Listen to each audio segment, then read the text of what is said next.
दूर है उसे दिल तेरे छूए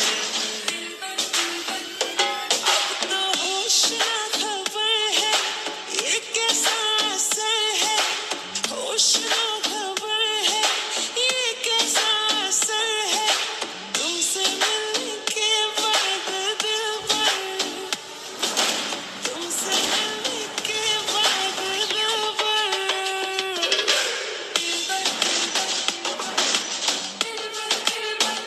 যারা যারা ইভেন্টের ভিডিও পছন্দ করো তারা চাইলে আমার এই ভাইয়ের চ্যানেলটা ঘুরে আসতে পারো।